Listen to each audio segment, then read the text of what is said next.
A 7-year-old boy took one look at a model of a human organ. He was able to reproduce them perfectly on the wall. Even a professor who's been practicing medicine for years was impressed. But this child prodigy grew up to be autistic. On this day, he stumbled upon a billboard falling and hitting a little boy underneath. Luckily, a passing doctor came to rescue him, and found that it was only a ruptured jugular vein, so he put a handkerchief on the artery in his neck to stop the bleeding. But Shuyun saw right away that the doctor was not doing it right. He stopped the doctor and said that the blood vessels of children and adults are different. He had to press on the aorta a little upwards. Then he undid the boy's clothes, and saw a piece of glass stuck in his abdomen. He tried to give him artificial respiration, but the boy's chest didn't rise or fall. Shuyun recognized a tension pneumothorax. He needed to perform a thoracensis immediately. He bought sterilized water from a drugstore, but he didn't have a scalpel or a hose. When he saw a ballpoint pen, he had an idea. He sterilized the knife in the tube. With a touch, he found the right place to open the chest. Then he made a small incision in the boy's ribs. When he inserted the pen barrel into the chest cavity, the boy resumed breathing instantly. The people around him were shocked by this scene. Then the rescue team arrived. Shuyun took out a tube and inserted it into the boy's mouth. He deduced that the abdominal cavity was bleeding badly and needed to be given fluids immediately. But the child's blood vessels are too thin. Shuyun could only cut the internal jugular vein to administer fluids. The onlookers applauded Shuyun's skillful first aid. But on the way to the hospital, Shuyun leaned over and heard the boy's heartbeat was abnormal. Luckily, he arrived at the hospital soon. He asked the doctor to do an ultrasound of the boy's heart, but the doctor turned him away on the grounds that he wasn't a doctor. Unsure, Shuyun barged into the operating room. He wanted to remind the doctor to do the heart test first. He was dragged out by the security guards, who came and covered his mouth. The doctors thought he was mentally ill. When they returned to the operating room, they were amazed by the boy's first aid. Even Du-han, the attending doctor, was amazed. Just halfway through the operation, the boy's heartbeat suddenly skyrocketed. Then Du-han remembered what Shuyun had just said. He asked his assistant to bring an ultrasound machine, and performed a pericardiocensis and open heart surgery. The boy was finally saved. Du-han then told the family that the surgery was a success. The woman said your colleague took care of it. Du-han wondered who it was. It turns out Shuyun was coming to this hospital today to interview for an internship, but he was disqualified because he was late, although the director tried hard to get him to stay. Why would the hospital hire an autistic person as a doctor? During the vote, most of the people were against it. The director had to take Shuyun to dinner first. When he saw the news report about Shuyun's rescue, he realized why Shuyun was late. At that moment, the dean received a call from the chairman of the foundation. He decided to reopen the discussion on whether or not to hire Shuyun, but there was still some opposition, so the director promised that if Shuyun made a mistake in 6 months, then he would resign. And that's how it was. Shuyun successfully became an intern at a top hospital. After the dean left, Chief Gao immediately gave Shuyun a hard time. Even Du-han complained to the chief, but the chief asked Du-han to take care of Shuyun as a teacher, so Du-han tried to test Shuyun with some difficult questions. He wanted to get him to back off, but Shuyun answered them perfectly, but Du-han still told him to stay put and do nothing. The next day at work, Shuyun saw a child vomiting bile. He found out that he'd been operated on for a choledital cyst 3 days earlier. He gently pressed his hand on the child's stomach. He closed his eyes and sensed the liver. He realized it was peritonitis. He told Du-han that the boy needed immediate surgery, but the boy is Chief Gao's patient. Hospital rules forbid doctors from interfering with each other's patients, so he had to ask the fat nurse to call Chief Gao. I didn't realize he was playing golf with a client. He said it would take 2 hours for him to come back, but Shuyun said the boy can't wait that long. He dragged the bed to the operating room, but was stopped by the head nurse. Just then, the fat nurse thought Shuyun was right, so he helped Shuyun push the boy into the operating room. The head nurse tried to stop him, but was pushed away. The vice president saw this scene. Shuyun realized that the child's heart rate was dropping. He decided to do the surgery himself, but he's never done surgery before and he's panicking. At that moment, Du-han, who was operating next door, appeared. When he realized that the child's condition was critical, he decided to operate on both sides at the same time. Everyone looks at him in disbelief. He calmly assigns tasks to his assistants. The dean of the hospital also rushed to the hospital. Du-han took care of the previous part of the surgery, then he handed it over to the assistant doctor. Then he went to the next room and put on a new gown. He cut open the child's wound. He found out that Chief Gao had made a mistake with the suture. Once the cause was found,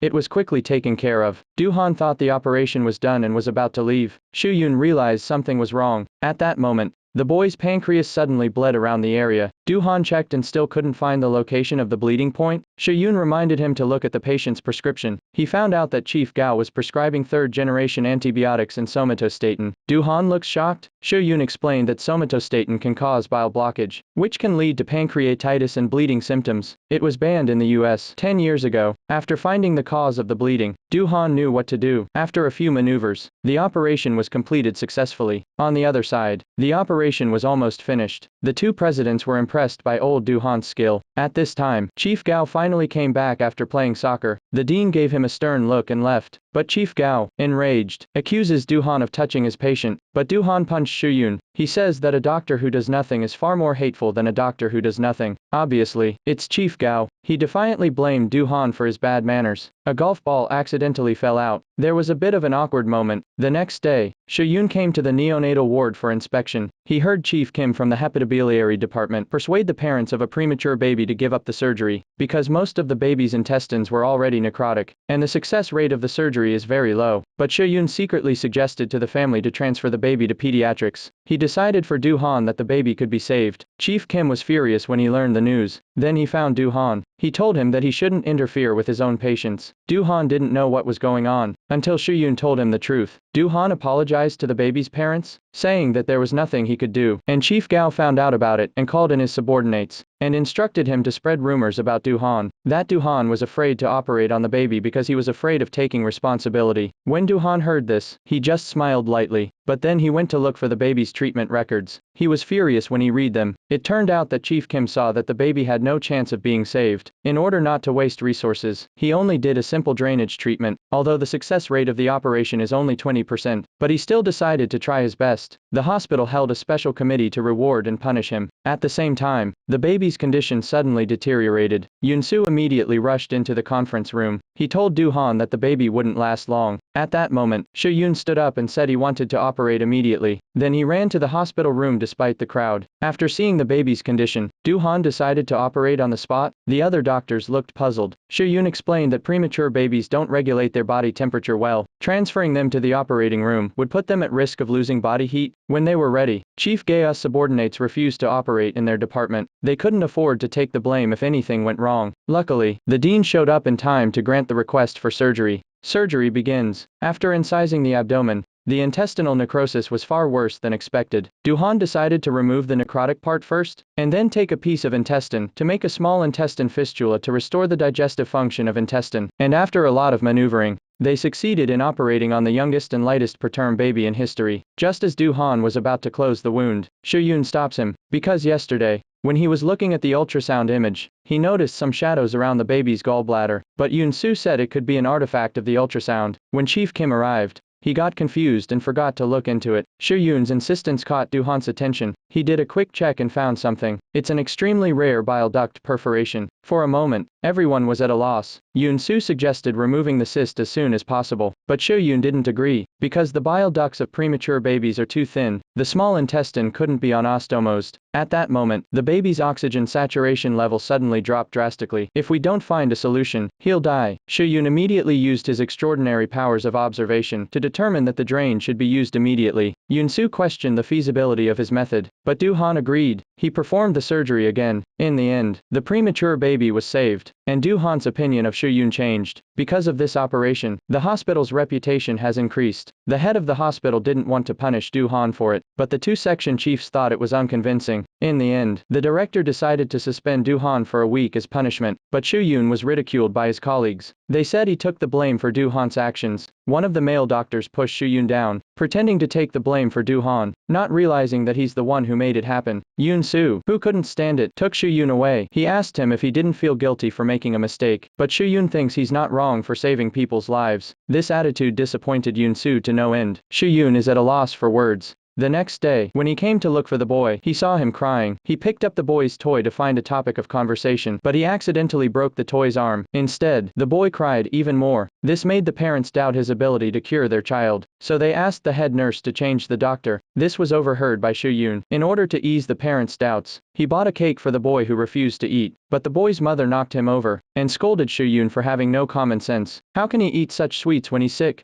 Shu-yun tried to explain, but Yun-soo kicked him out. When he came out, he saw a group of kids sneaking around. They were hiding in the utility room to steal snacks. He wanted to fit in and learn how to get along with others, but the boy said he could do it on one condition. These words brought back memories of Shuyun's childhood. His brother took him with him on an expedition to the mines. He died in the cave. Shuyun felt dizzy at the thought. He accidentally pushed over the glass bottles on the shelf. The children were cut by the broken glass. When the parents arrived, the little girl said it was all Shuyun's doing. Parents went to Chief Gao to file a complaint against Shuyun, but Chief Gao suggested they write a letter of protest to the dean, so the dean would have to fire Shuyun. At that moment, an emergency patient came to the hospital. The girl's condition is critical. On the other side, Chief Gao received a call from his subordinate. He learned that Yun Su was going to operate on the girl. Chief Gao was afraid of a lawsuit and refused to do it. And Du Han, who's suspended, is traveling with his girlfriend. Yun Su is the only one who can operate in the department. He ignores Chief Gao's warning and goes ahead. On the way to surgery, Shuyun notices something wrong with the girl, but Yun Su told him to shut up. Soon after, the girl's condition suddenly deteriorated. In the end, Yun Su couldn't save her. That day, a special girl came to the hospital. She made a hissing sound like an animal. She was biting people like crazy. The co-workers rushed forward and pulled Shuyun away. The girl jumped on the bed and stared fiercely at everyone. Du Han, who arrived, scolded them for not being able to handle a child. He ordered them to grab the girl. Sensing danger, the girl became agitated. Shuyun suddenly knelt down and acted like a puppy. Yun Su didn't understand what was going on. Shuyun slowly crawled towards the girl. He reached out his hand and communicated with her with his eyes, and the girl let go of her guard and reached out in return. But Du Han had his men rush in to subdue her. Shuyun urges them to stop, but no one listens to him. Du Han then injected the girl with a tranquilizer. Shuyun looked at her with pain in his eyes. When Yun Su treated his wound afterwards, he asked Shuyun why he was communicating with the girl like a dog. He said it was to match the girl's frequency. Then he taught Yun Su how to communicate with animals. Yun Su was incredulous. The girl's name is Hanyu. Her parents died when she was a child. She was adopted by her aunt. Her aunt ran a dog farm in the suburbs. Hanyu was mercilessly thrown into a kennel. Du Han's examination revealed Hanyu had a malformation of the umbilical ureter that caused the pus. When the pus cleared up, he had it removed. Shuyun looked at poor Hanyu and remembered the rabbit he had as a child. So he approached Du Han and applied to be Hanyu's doctor. He said he could communicate with animals without any problems. Naturally, Du Han didn't believe him. He told him to get out. Yun Su tried to intercede on Shuyun's behalf but was rejected. That's when she got a call from the nurse. There was a child who felt pain in her stomach after surgery, but Yun Su didn't understand what it meant. The tests didn't reveal anything, but Shuyun understood what the child was saying. It's because the wound healed after the surgery and created new blood vessels. It's a normal phenomenon of internal collagen recovery. That's why the wound itches and tingles. After getting confirmation from Yun Su, the parents were relieved. Meanwhile, Hanyu woke up and was taken to the isolation ward, and she wants to sit on the floor instead of sleeping on a bed. The fat nurse can't do anything about it, so Shuyun pretends to be a dog again to communicate with Hanyu. He tapped the mattress to get her back on the bed. Then Du Han came in. He had Hanyu tied to the bed. He's worried that she'll go crazy and worsen the wound during the excision surgery. Shuyun said he could convince Hanyu to listen. An impatient Du Han scolded him for his nonsense. That's when he got a phone call. Chief Gao ordered him to make Shuyun Hanyu's doctor, but Du Han knew Chief Gao wanted Shuyun to get into trouble, so that he could legitimately remove the director from his post. Shuyun was very happy. Yun Su cheered him on, but Shuyun suddenly hiccuped, unknown to him. This is a sign that an autistic person likes someone. Hanyu is now tied to the bed. The nurse feeds her but gets sprayed all over her face. Shuyun realized that this method didn't work. Then he ran back to the hospital room. He took out a bowl of rice. She immediately ate like a dog. Yun Su found out and tried to blame Shuyun, but the director stopped him. He said he published a book on how to communicate with animals. He was inspired by the rabbit Shuyun had as a child. Yun Su then realized, seeing Shuyun's meticulous care, Yun Su's opinion of Shuyun changed. The children at the hospital were curious about Hanyu. Shuyun opened the door for them to come in and play. When Hanyu saw the innocent eyes of the children, Hanyu quickly let down his guard and played with them. At that moment, Shuyun received an emergency call. He took the children and left with them. He made sure the door was locked before leaving. Chief Gao's subordinate saw an opportunity. He secretly opened the door to Hanyu's room. She took the opportunity to run around outside. She even hit a girl and injured her. Doctors arrived immediately after receiving the news. The security guards are working together to control Hanyu. Shuyun was worried about her. He rushed over to protect Hanyu, but he accidentally hit the security guard. Suddenly, Hanyu fell to the ground in pain. Yoon-soo went to check on her. He found that the wound's abscess had ruptured. He needs an operation right away. Soo-yoon tried to go into the operating room to help but was stopped at the door. After the incident, many patients questioned the hospital's management. Parents demanded Soo-yoon's dismissal. The director of the hospital was shocked when he received the news. Chief Gao also took the opportunity to scold Soo-yoon's blood. Soo-yoon kept explaining that he locked the door. The director had no choice but to call an emergency meeting, announced that Soo-yoon will be fired. He told him to leave the hospital. Soo-yoon said angrily that no one believed him. The director was helpless. The next morning, Soo-yoon took his luggage and prepared to go home. Before he left, he talked to Han-yu on video at the station. Han-yu shed tears of sadness. Shortly afterward, Han-yu's aunt came to the hospital with the police, but Yoon-soo said she couldn't leave until she finished her treatment. But the aunt insisted on taking Han-yu away. While they were arguing, Soo-yoon, who was supposed to go home, suddenly appeared. He offered to let Han-yu decide for herself. Seeing that Han-yu finally chose to stay in the hospital, the aunt had no choice but to give up. It turns out, the vice president had investigated the surveillance camera and found out that there was someone else who opened the door, but he deliberately fabricated evidence of a system error and gave it to the director. That's how Soo-yoon was able to return to the hospital. At the same time, a pair of headphones suddenly fell from the sky. Everyone looked up. They found a little boy standing on the edge of the roof. It turns out that the boy is a child singer, but he was forced by his mom to practice every day, causing him to cough. His mom thought he was pretending to be sick, but after examination, it was found to be an inflammation of the soft tissues in his neck. But his mom urged Do-han to take care of it as soon as possible. June, who has to rehearse for next week's singing competition, Do-han asked everyone to give their diagnosis of the boy's condition, but only Soo-yoon diagnosed a rare case of piriform fossa. It needs to be surgically removed, but the boy won't be able to sing anymore. After hearing this, the mom yelled at the quacks. Then she planned to take her child abroad for treatment. Dad told her that she couldn't afford any more delays, but mom said that June, who had been learning to sing since he was 4 years old, she taught him for 10 years. That's why he was chosen by a top choir overseas. She said that singing is everything to June, who, but she didn't realize that it's just a mother's way of pushing her unfulfilled dream on her child. Dad said he'd treat her before deciding whether to operate or not. She reluctantly agreed. Soo-yoon approached June, who during his rounds, but he put on his headphones and didn't pay any attention. The nurse came in and prepared drinking water for him, but mom came in with a case of pure water. She said June, whose throat would be hurt if he drank hospital water. She told them not to bother him while he was resting. The nurse also ignored her, and the children in the hospital were excited to hear that a child star had arrived. They were so excited that they came to see him and wanted his autograph, but they were kicked out by their mom. Late afternoon, Soo-yoon saw June, who sleeping on a chair. He took off the headphones June, who had been wearing. He realized that there was no music inside. It turns out that it's just a tool June, who uses to block out external sounds. Suddenly, June, whose throat was in severe pain. Soo-yoon said he wanted to operate immediately, but June, whose mom didn't trust him. She asked why the doctor hadn't come yet. Then Do-han and Yoon-soo arrived. After examining him,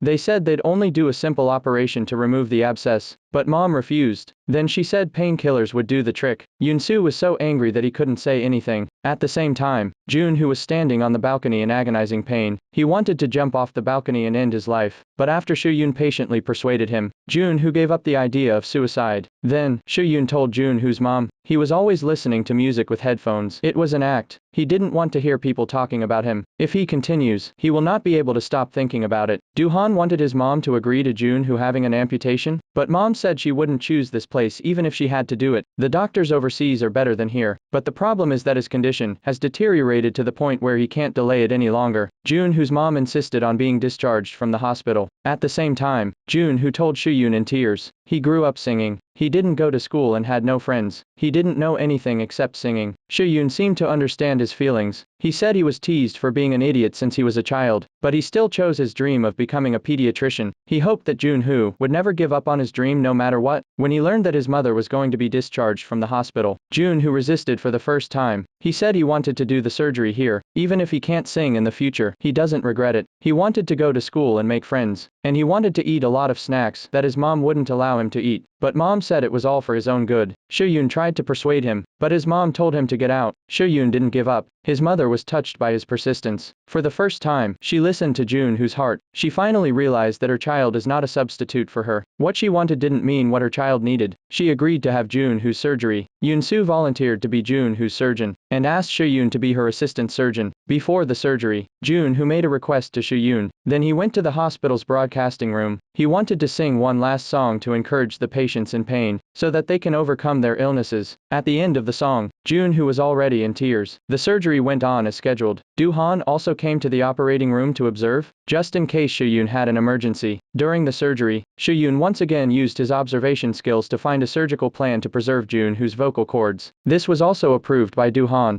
The operation was successfully completed under Soo-yoon's direction. June-hoo's parents cried tears of joy at the news. For the first time, everyone expressed their appreciation for Soo-yoon. After the incident, Do-han announced that Soo-yoon could start seeing patients. His co-workers immediately celebrated him with traditional rituals. At that moment, a crying pregnant woman caught Soo-yoon's attention. The woman thought she could rest easy by carrying the grandchild of a rich family, but her mother-in-law disliked her poor daughter-in-law. She was planning to give away her unborn child, because the baby has a cyst on its neck. Do-han says it won't affect the child's growth or intelligence, but the mother-in-law refused to agree. Yoon-soo questioned her for sending the baby away. Hui-jen wanted to keep the baby, but she didn't dare to fight her powerful mother-in-law. She's resigned herself to going home with her. When she goes out, she runs into Soo-yoon. He asked Hui-jen if she decided to have the operation, but the mother-in-law scolded him for being a fool and worrying about others. Then she left. Undeterred, Soo-yoon chased after her, comforted Hui-jen not to be sad. The baby in her tummy will be sad for her. After going back, Hui-jen remembered Soo-yoon's words of encouragement. She decided to give birth in the hospital. Do-han had a pre-op meeting with the OB/GYN. She had only half an hour to get the baby out and remove the cyst. Otherwise, both mother and child will bleed to death. At the same time, the mother-in-law received the news and came to the door with her bodyguards. She tried to take Hui-jen away by force. Yoon-soo tries to stop, but the bodyguard pushes him away. But Do-han came in time to stop him. Her mother-in-law warned Hui-jen that if she gave birth, she would be thrown out of the house. But she was determined to have the baby, and she didn't want her child to grow up in such a family. She was so emotional that she fainted, but her mother-in-law just walked away. After resuscitation, Hui-jen regained consciousness, but surgery needs to be arranged as soon as possible, because she suddenly suffered from stress cardiomyopathy. The original 30-minute operation was reduced to 15 minutes. I didn't expect my mother-in-law to send a lawyer. Hui-jen was asked to sign the divorce papers and agree to get out of the house. She was determined to put her name on it, but her cowardly husband never showed up. The operation began and the baby was taken out immediately. The countdown was set at 15 minutes, but there was trouble right from the start. The baby's windpipe was blocked and needed to be intubated for oxygen, but Do-han couldn't get it in for 8 minutes. At that moment, the pregnant woman had a hemorrhage. Her heart rate and blood pressure were dropping. Do-han was in a difficult situation. He had to ask Soo-yoon to use his unique skills. He put his hand on the baby's neck. In his mind's eye,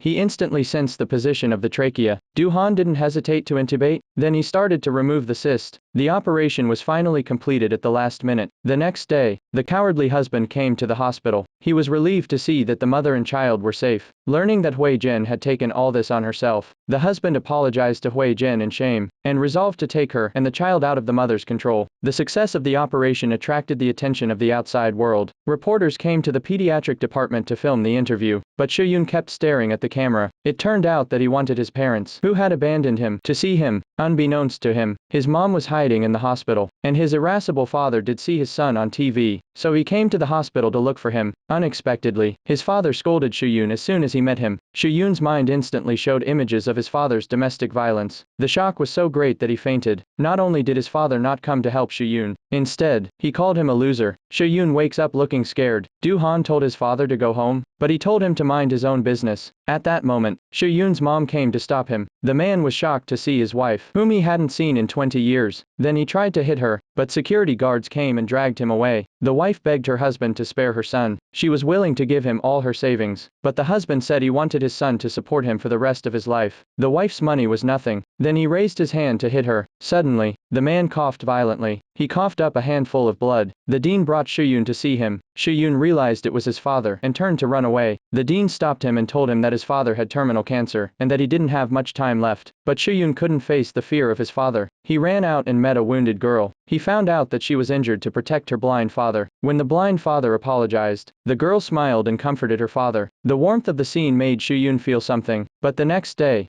there was a traffic accident. The students in the school bus were rushed to the hospital. The emergency room was filled with injured people. 9 students needed immediate surgery, but the hospital didn't have enough surgeons to do the job. Du-han had to fill in with doctors who hadn't been in practice for 3 years. At that moment, another student was transferred to the hospital. Yoon-soo had to send Soo-yoon to check the situation. He realized it was the girl who took care of her blind father yesterday. The girl's ribs were fractured and pierced her spleen. She needed an extremely difficult surgery right away. Soo-yoon decided to send the girl to Du-han's surgery room first. He wants Du-han to help. After Du-han's angry outburst, he had to ask his subordinates to prepare for the surgery, but Du-han's patient suddenly hemorrhaged. But Soo-yoon kept urging him on. Du-han saw that both sides of the situation should not be delayed, so he asked Soo-yoon to be the chief surgeon, but he said he wasn't qualified. Du-han asked him if he wanted to watch the patient die, and encouraged him to believe in himself. Soo-yoon had no choice but to operate on the girl. He closed his eyes to stabilize his mind. Then he started his first surgery. On this day, Soo-yoon kissed the fat nurse in public. Colleagues around were shocked by the scene. It turns out that the fat nurse knocked the assailant unconscious last night. Soo-yoon made a unique reward to show her gratitude. Just the night before, the girl just rang the car bell a few times to remind the man to get out of the way, but the man pushed the girl to the ground. He took out a knife and stabbed the girl. Unexpectedly,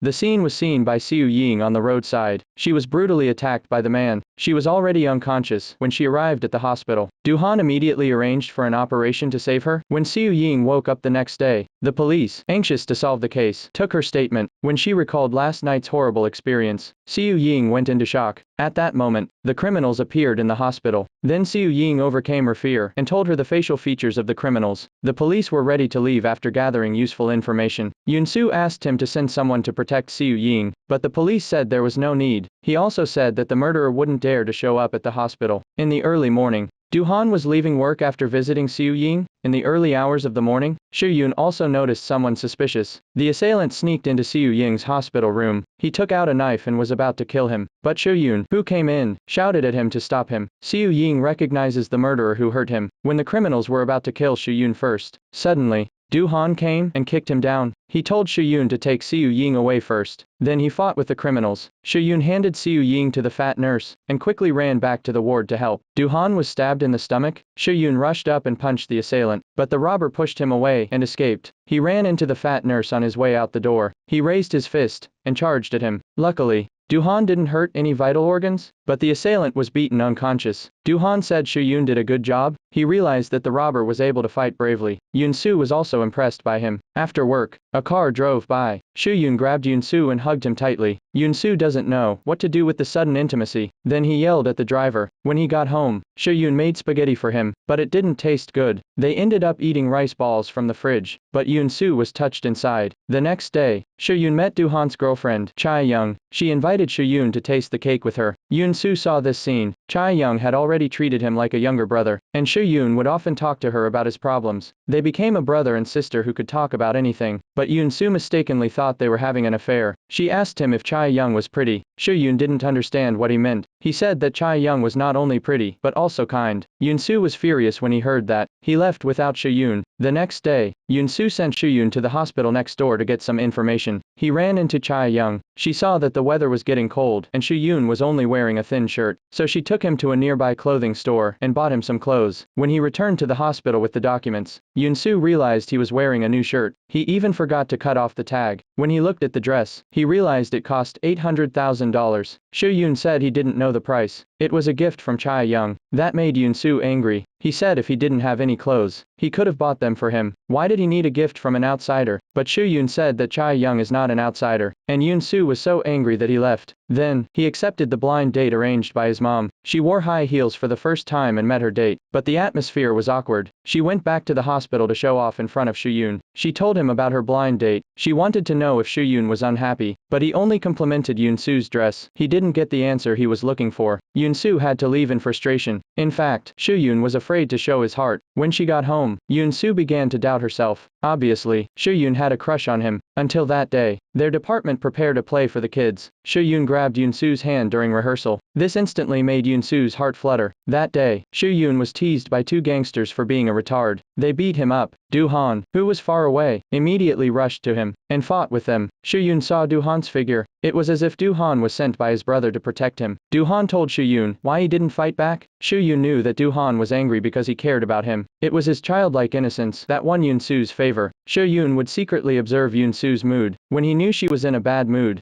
he would intentionally do something funny to make her happy. However, Soo-yoon is very sensitive at heart. When she found out that Yoon-soo hadn't rejected her blind date, he got angry like a child. He felt that he couldn't understand Yoon-soo's mind. He wanted to give up his love for Yoon-soo. He has low self-esteem and can only tell his frustration to the moonlight. Unbeknownst to him, Yoon-soo upstairs heard Soo-yoon's heartfelt words. Yoon-soo doesn't realize how important he is in Soo-yoon's heart. By the time he got off work the next day, Yoon-soo asked Soo-yoon to take her back to the dormitory. On the way, Soo-yoon saw that she had a heavy heart and asked what happened. But Yoon-soo asked him why he always acted as if nothing happened. She wants him to say what he's been holding in his heart, but Soo-yoon is worried that he won't be able to see Yoon-soo again. Yoon-soo was touched by his simple love, so he came forward and hugged him. Soo-yoon also found the courage to respond to her. The two of them finally confirmed their relationship regardless of external factors. When they parted, Soo-yoon said that if she wanted to go back on their relationship, then she should wear a ponytail to work tomorrow, because he couldn't take the shock of Yoon-soo's words. Unexpectedly, the next day when he went to work, Yoon-soo showed up with a ponytail. This made Soo-yoon, who was full of passion, feel cold in an instant. Yoon-soo explained that it was windy outside, so she tied her hair up. Soo-yoon instantly understood. He immediately ran to check the room happily. Yoon-soo used a cell phone app to record the first day of their relationship, the first date that Yoon-soo suggested they go out on. Soo-yoon wanted to go to the zoo, but Yoon-soo refused. She took Soo-yoon to calculate their destiny. Miraculously, the witch was right about them. This shocked Yoon-soo. She said they were a perfect match. When she got back, she talked to Soo-yoon about whether or not to publicize their relationship, but Soo-yoon was worried that gossip would hurt Yoon-soo. He said he'd wait for a while before going public. However, a few days later at the department dinner, Yoon-soo suddenly announced that she was in love. Everyone applauded and celebrated her. Soo-yoon was at a loss for words. Everyone wondered who it was. Yoon-soo blurted out Soo-yoon's name. Everyone thought she was joking. Yoon-soo had to look at Soo-yoon with a firm look. Everyone was waiting for him to say something. Soo-yoon just nodded his head and admitted it. The crowd clapped their hands in embarrassment. After the party, Yoon-soo apologized to Soo-yoon, but he didn't get angry. Instead, he felt relieved. At this time, the news of their relationship had spread throughout the hospital, but some people mocked Yoon-soo for being so cool. And then he fell in love with a fool. Does he have a special fetish? Unbeknownst to him, Soo-yoon from downstairs overheard, so he brought so much gossip to Yoon-soo. He became very depressed. As he was leaving, he ran into Do-han. He told Soo-yoon that happiness is something he has to grasp on his own. What he needs now is to be strong. So, after Do-han left, he became depressed again. Soon it was the day of the pediatrics play for the children. The doctors dressed up as fairy tale characters. There was a lot of laughter. The head nurse came running to say that a child had been in a serious car accident. Everyone went back to work immediately. They rushed out without even changing their clothes. When the director saw the busy bodies of the patients, couldn't help but smile with relief. That day, Soo-yoon finally found the courage to recognize his father, but he was shocked by his childhood memories, because he was often abused by his father in his childhood. However, retribution soon followed. His alcoholic father had terminal liver cancer. When he woke up, he still wanted to drink. The wife just said a few words to her. The father was so angry that he was about to hit the mother. Soo-yoon appeared in time to stop him. He told him to stop hitting his mom. The mother felt her son's concern for her for the first time. She kept apologizing to Soo-yoon. It turns out, mother brought Soo-yoon to the director of the hospital to see if she could cure her son. The unexpected death of her eldest son. She lost all hope in life. After giving Soo-yoon to the director, she left secretly. Now, they're finally together, but Soo-yoon can't forgive her mother for abandoning her. Her mother was very upset and asked for forgiveness, but Soo-yoon said he was fine without her. He left without looking back. On the other side, the father was very unhappy with the hospital's food. Then he got angry. When the father saw Soo-yoon coming, he immediately ordered him to buy him some barbecue, but Soo-yoon refused as a doctor. He said all other foods would affect his throat. The father said Soo-yoon was a retard who didn't know anything, but when he saw the TV report of his son saving a patient's life, he had the cheek to approach Soo-yoon and praise him like he did back then, but Soo-yoon refuted that he was not like him. At least he wouldn't be violent to his family. This comment made his father very angry. Luckily, Chief Gao appeared. He purposely arranged his work to distract Soo-yoon. Soo-yoon came to the cafeteria and saw his mother, but he didn't know whether to greet her or not. When his mother accidentally spilled something, he went to help clean up silently. Then he left without saying anything. The mother's heart was filled with mixed feelings. When his father fell asleep, he carefully tucked him in. A few days later, the father blamed his son for not coming to visit him. When he wanted to go out to look for him, he suddenly felt dizzy. he fainted on the bed. When Shu-yun arrived, the superintendent said that his father's days were numbered. When father woke up and saw Shu-yun appear, his father ranted and raved to him. Du-han overheard their conversation. Then Du-han went to Shu-yun's father. He told him not to treat Shu-yun like a child. He's an adult with an independent mind, and a respected pediatrician at the hospital. But his father didn't take it well, and scolded him for being a doctor and meddling in other people's family affairs. And finally, Du-han said that if Shu-yun's brother was still alive, he would have said what he did. Father was stunned, but he couldn't stop talking. He scolded Shu-yun that he had lost his relationship with him, but in his heart, he told Shu-yun to take care of himself. In the face of his father's abuse, he bore it silently. He said that although he hated his father, but if he died, he would still be sad. These words both shamed and touched his father. He knew his days were numbered. Before he died, he wanted to visit his hometown. Mother told Shu-yun about it, but he refused. He was afraid that his father would continue to abuse his mother when he returned. But the next morning, his stubborn father insisted on leaving the hospital and going back to his hometown. When he left the hospital, the director stopped him. He wanted him to stay for treatment, and the father didn't want any more trouble. Then he thanked the director for his son's training. Soon after, Shu-yun received a call from his mother. He was told that his father had passed away. Shu-yun didn't cry. When he rushed back, his heart went out to his mother. He slowly took her into his arms. From then on, he lived with his mother. On the other hand, Yoon-soo's family was angry when they found out that their daughter was in love with a stupid doctor. She was so distracted that she cut her finger. Shu-yun carefully treated the wound. He says he can't leave a scar on such a beautiful hand. Yoon-soo laughs at him for being blinded by love, but Shu-yun pulls the eyelids with both hands. Yoon-soo laughed happily. His depressed mood instantly disappeared, but Yoon-soo's friends advised her to think carefully. Now everyone knows about them. Her friend asked her to bring her boyfriend to the weekend party. She said everyone wanted to see who it was. Yoon-soo sensed that there was a discriminatory tone in her words. Her best friend quickly said that she's overthinking it. Yoon-soo, who couldn't stand being provoked, immediately said she would bring Shu-yun to the party, but Shu-yun didn't want to attend. This made Yoon-soo think that he had an inferiority complex. They ended up having a bad time. In the evening, Yoon-soo called Shu-yun to apologize, but when he saw the call, he didn't answer. Yoon-soo was confused. The next day, she approached Shu-yun and asked why he didn't answer the phone. Shu-yun lied that he didn't hear the ringtone. His poor acting showed Yoon-soo that he was lying. She asks why he's upset. Shu-yun said it was like they lived in different worlds. He doesn't want Yoon-soo to be exposed to rumors. Yoon-soo said he doesn't care about what the outside world thinks. He said he's happy with himself. For the first time, they disagreed about the relationship. Then Yoon-soo heard the interns laughing at Shu-yun, so he yelled at them, and Shu-yun heard it from downstairs. On the weekend, Yoon-soo went hiking to relax. He found someone lying on the ground with an injury. When she looked up, it was the witch who had told her about her marriage. Yoon-soo took care of her wound. She felt guilty and confessed to Yoon-soo. She said that what she said that day was just a lie. She was just good at reading people's moods. She made them nervous, so that they would cherish each other more. These words relieved Yoon-soo of her burden. The witch saw that Shu-yun was a good man. She joked that if Yoon-soo didn't want him, she could give him to her. Yoon-soo laughed at that. At that moment, Shu-yun sent a text message. He said that he's going to face the difficulties ahead. In the evening, Shu-yun and Yoon-soo went to a friend's party together. Her best friend pulled Yoon-soo outside. He said she's really not afraid of rumors, that she has an autistic boyfriend. But Yoon-soo said she doesn't care what others say because she likes it. At that moment, there was laughter in the restaurant. Shu-yun made Yoon-soo's friends laugh. Then someone asked when their first kiss was. Yoon-soo was trying to hide the fact that they hadn't kissed before. Suddenly, Shu-yun kissed him. It made his friends envious. After the dinner party, Yoon-soo asked Shu-yun what it was like to kiss, but Shu-yun ran away shyly. The next day, Shu-yun's internship was over. Everyone recognized his ability to work and socialize. They let the director decide whether Shu-yun should stay or go. Soon after, Shu-yun received his certificate of medical qualification from the medical examination board. He thanked his close friends for helping him, for accepting and accommodating his shortcomings, and letting him be treated fairly. And finally, he expressed his love to Yoon-soo. The room erupted in thunderous applause. Shu-yun got his wish to become a surgeon. Shu-yun and Yoon-soo finally got together.